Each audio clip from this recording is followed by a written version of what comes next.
नमो बुद्धाय, जय भीम साथियों। कैसे हैं आप सभी? उम्मीद करते हैं आप सभी बहुत ही अच्छे और स्वस्थ होंगे। स्वागत है आज सभी का आज के हमारे एक और नए ब्लॉग में। और आज का ब्लॉग हमारा रात को 11 बज रहा है साथियों। रात को 11 बजे से स्टार्ट हो रहा है। और आज मैंने सोचा कि बहुत सारे आप सभी के कमेंट होते हैं कि दीदी आप कौन सी बुक्स पढ़ते हो, और जो अपने महापुरुषों से जुड़ी हुई हैं, उनके विचारों से जुड़ी हुई हैं, तो वो कौन सी बुक्स आप पढ़ते हो, प्लीज़ आप बताइएगा। तो मैंने कई बार लाइव स्ट्रीम करते समय मैंने दिखाया भी है भाई बहनों को, और आज मैं आप सबको दिखा रही हूँ कि अभी मैं इस समय कौन कौन बुक मैंने पढ़ी है, अभी पढ़ना है, और जो मेरे पास है अभी जो मैं इस समय पढ़ रही हूँ वो आपको दिखाऊंगी। अभी इस समय मैं कौन सी बुक पढ़ रही हूँ वो दिखाती हूँ। तो मैंने कहा क्यों ना आज एक वीडियो के माध्यम से ही आप सबको दिखाती हूँ, शेयर करती हूँ। तो वीडियो के माध्यम से अच्छे से आप सबको समझ में भी आएगा और देख भी लेंगे। लाइव में इतना कुछ अच्छे से होता नहीं है क्योंकि बहुत सारे कमेंट्स होते हैं, सबको देखना होता है, सबका रिप्लाई देना होता है। तो साथियों ये मैंने चश्मा जो है ना ये ऊपर को इसलिए पहन लिया था क्योंकि इसको लगाते समय इसमें लाइट पड़ रही है, लाइट पड़ रही थी इस वजह से। तो चलिए आइए मैं दिखाती हूँ। सभी लोग सो गए हैं, मेरा बेटा बस पढ़ रहा है, उसी को पढ़ा रही थी। और लाइव भी मैं आज इसलिए नहीं आ पाई क्योंकि हमारा थोड़ा स्वास्थ्य गड़बड़ था और फीवर ऐसा लग रहा था। तो बाकी अभी ठीक हूँ, काफ़ी अच्छा फील कर रही हूँ। और इसी वजह से आज मैं कल से लाइव नहीं आई हूँ। तो चाहती आऊँगी लाइव। और सबसे ज़्यादा मेरी आंखों में प्रॉब्लम होने लगती है, इसीलिए मैं लाइव में अगर 2 घंटे हूँ तो 1 घंटे बाद में मैं कैमरा ऑफ कर लेती हूँ। तो मैं अब क्या कहते हैं, आंखों वाली बात हाँ चल रही थी, और बुक्स वाली बात। तो कि लाइव में लाइव चलाते समय ना जैसे बहुत से भाई बहनों के कमेंट होते हैं कि दीदी आप प्लीज़ बुक्स दिखाइए, आप कौन कौन सी बुक्स पढ़ते हो। तो उसमें अच्छे से दिख नहीं पाता है ना, बात हो पाती है अच्छे से। तो इसी वजह से ये मैंने जैसा कि अभी बताया कि ये वीडियो मैंने सोचा बना के आप सभी तक शेयर करूँ, डालूँ। तो मैं दिखाती हूँ आप सबको। कोशिश यही रहेगी हमारी कि कल लाइव आऊँ। तो चलिए मैं दिखाती हूँ आपका। ये है दलितों के मसीहा बाबा साहब अम्बेडकर, मतलब कि ये है उनका जीवन परिचय। आप देख रहे हैं ना, जीवन परिचय। ये मैंने अपने बच्चों के लिए लिया था कि हमारे बच्चों के लिए ना ये मैंने अपने बच्चों के लिए लिया था कि बच्चे हमारे इसमें मतलब थोड़ा इजी सरल शब्दों का यूज किया गया है, तो ये अच्छे से समझ में आ जाएगी। तो हमारे बेटा ने इसको पढ़ा भी है। तो मैं आप सबसे एक रिक्वेस्ट करूँगी साथियों कि जिनके घर में भी जो बच्चे हैं जैसे कि हिंदी पढ़ लेने लगे हैं, तो उनको ज़रूर इस तरह के छोटा सा अपने बुक एक खरीद के दे सकते हैं अपने महापुरुषों के जीवन परिचय से जुड़ा हुआ, जैसे कि ज्योतिबा फूले जी का, महात्मा ज्योतिबा फूले जी का, और बाबा साहब अम्बेडकर जी का, डॉक्टर भीमराव अम्बेडकर जी का, और माता सावित्रीबाई फूले जी के। ऐसे हमारे कई महापुरुषों के भी। और मैं दिखाती हूँ दूसरी बुक आप सबको। मैं फ्रंट कैमरा से साथियों इसलिए नहीं दिखा रही हूँ कि इसमें उल्टा अक्षर दिखेंगे फिर, इस वजह से। तो ये है दूसरी बुक, चमार जाति का गौरवशाली इतिहास। ये लेखक सतनाम सिंह ने लिखी हुई है, आप देख सकते हैं। तो ये मैंने अभी पढ़ना स्टार्ट किया है, इसको पूरा नहीं पढ़ा है। उस दिन मैं बता रही थी कि मैंने कहाँ तक पढ़ा हुआ था, एक पेज फोल्ड किया था। अभी मैंने 3-4 दिन पहले ही बताया था कि एक पेज मैंने फोल्ड किया था। मैं वहाँ तक पढ़ चुकी हूँ। और आपको काफ़ी जानकारी इससे मिलेगी, अपने इतिहास के बारे में बहुत सारी जानकारी मिलेगी। वो पेज ये पेज था वो। एक ये है चमरवंश शाक्यों और मौर्यों के पूर्वज। इस वाले पेज को आप ज़रूर पढ़िएगा। इस पेज का नंबर है ये मतलब ये जो बुक है ना, ये जो बुक है आप देख रहे हैं ना, चमार जाति का गौरवशाली इतिहास। इसमें जो पेज नंबर है वो मैं बताऊंगी 129 128 नंबर 129 नंबर पेज पर आप देखिएगा। 129 नंबर पेज पर आप देखिएगा। यहाँ पर आपको बहुत गहराई से आपको नागवंश और ये सब चीज़ों के बारे में मिलेगा देखने को। ये आप देख सकते हो ना। यहाँ पर मैं बताती हूँ भगवान बुद्ध चमरवंश में पैदा हुए। जो बहुत से लोग आते हैं, डिबेट करते हैं, फिर मानते नहीं है ना। तो मैं उनसे ये कहूँगी जरा आप हमारा ब्लॉग देखिए, ठीक है। और अगर आपके पास जानकारी नहीं है तो आप इस बुक को खरीदिएगा। आप इस बुक को खरीदिए और इसको आप ज़रूर पढ़िएगा एक बार, ठीक है। फिर डिबेट करने आइएगा, ओके। तो यहाँ पर आप देख सकते हैं, आप पढ़ सकते हैं। और नहीं पढ़ सकते हैं तो मैं खुद पढ़कर सुना दूँगी। जिसके क्या कहते हैं कि जो हमारी बहनें हैं, जो हमारे भाई हैं, जो पढ़े लिखे नहीं हैं, हमारा वीडियो देखते हैं, हमारे लाइव में जुड़ते हैं, तो मैं बता दूं कि ये देखिए यहाँ पर साफ साफ खुद लिखा हुआ है। तथ्य बताते हैं कि चमर वंश में ही भगवान बुद्ध पैदा हुए, इतिहास गवाह है। क्योंकि जैसे कभी कभी बहुत से भाई आ जाते हैं और बौद्ध धर्म की बारे में बात करने लगते हैं और उनका प्रमाण मांगने लगते हैं, है ना, प्रमाण मांगने लगेंगे तो और बोलेंगे कि ये सब गूगल करके आप बता रहे हो। तो भाई मेरे गूगल से नहीं, आप किताब का बताओ, जो आपने पढ़ा हो वो बताओ, ये लिखा कहाँ है ये बताओ। तो मैं ये भाई मेरे देख लीजिए, भाई बहनों देख लीजिए, ठीक है, ये यहाँ लिखा है, ठीक है। किताब तो मैंने दिखाई दी है आप सबको, ये यहाँ पर लिखा है, ठीक है, ये किताब है और यहाँ पर लिखा हुआ है। तो अच्छे से देखिएगा 129 पेज नंबर पर, ठीक है। और मैं पढ़ के सुना रही हूँ, आप लोग देखिएगा, क्योंकि आप मानते नहीं हो ना। और मैं गूगल नहीं करती हूँ, क्योंकि एक दिन गूगल को भी लेकर काफ़ी डिबेट चली थी हमारे लाइव में।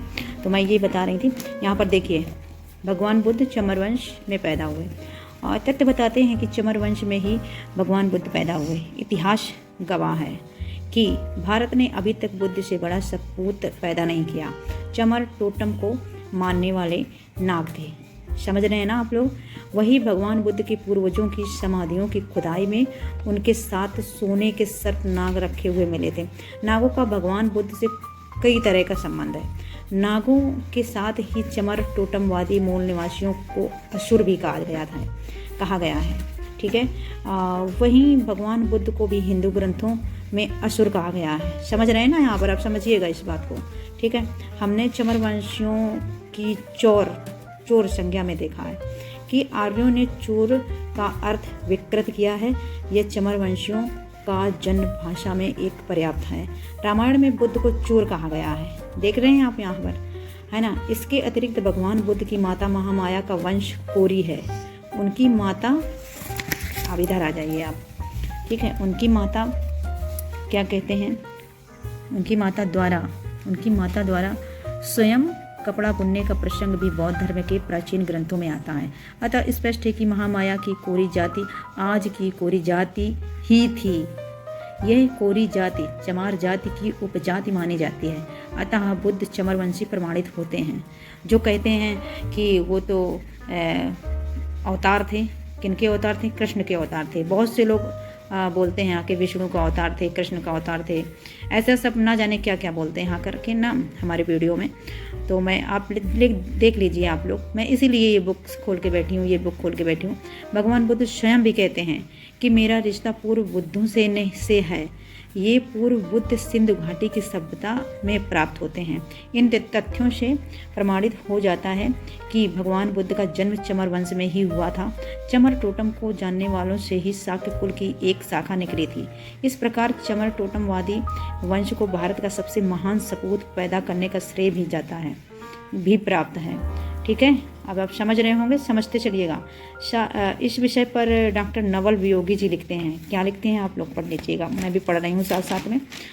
शाक्य तथा लिच्छवी बौद्ध धर्म स्वीकार करने से पूर्व अवैदिक समाधियों की पूजा करते थे, जो उनके कस्बे से बाहर स्थिति थी।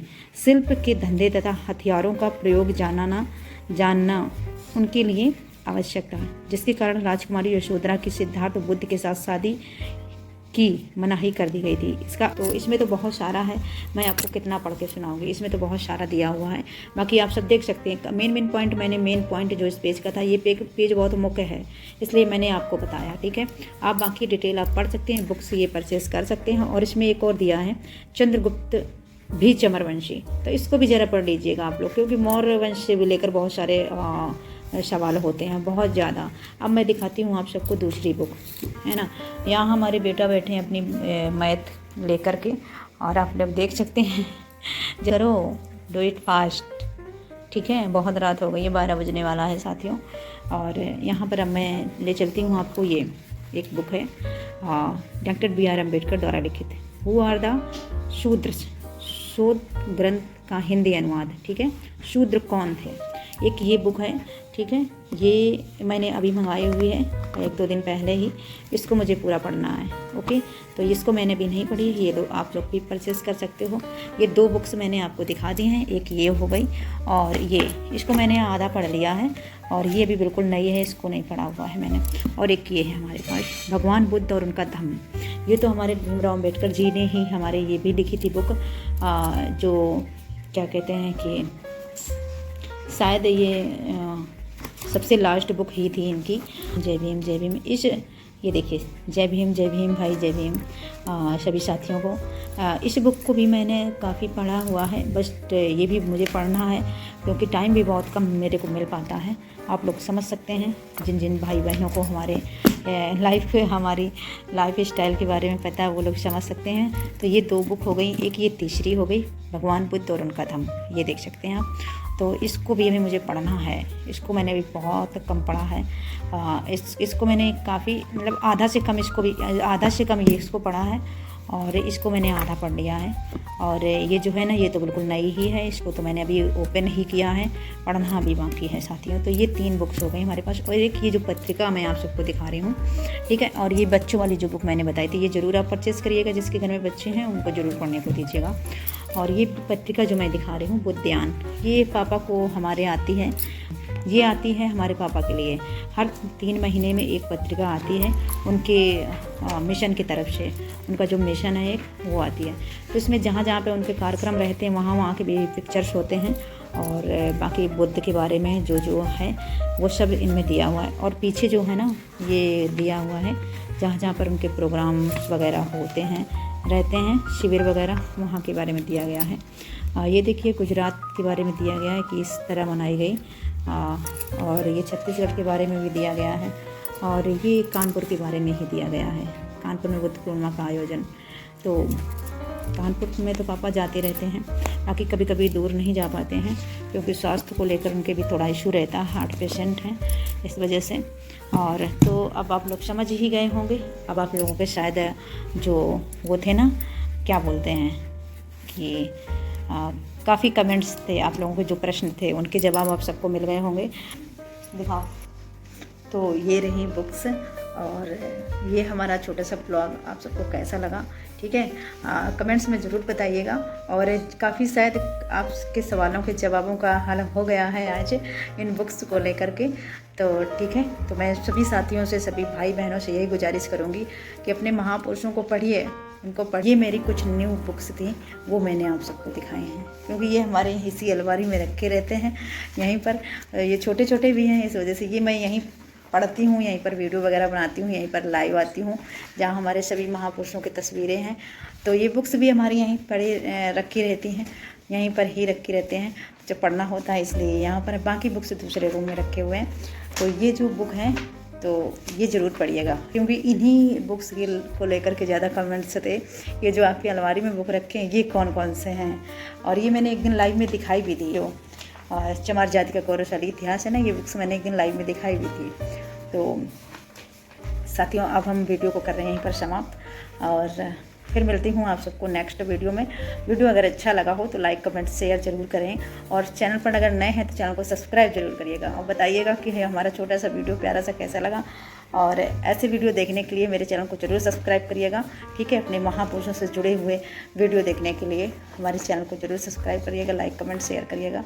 और फिर मिलती हूँ एक और नई जानकारी के साथ में और अपने महापुरुषों के से जुड़ी एक और नई जानकारी के साथ में फिर मिलती हूँ आप सबको। तब तक के लिए आप सभी साथियों को नमो बुद्धाय, जय भीम, जय संविधान, धम्म रात्रि साथियों।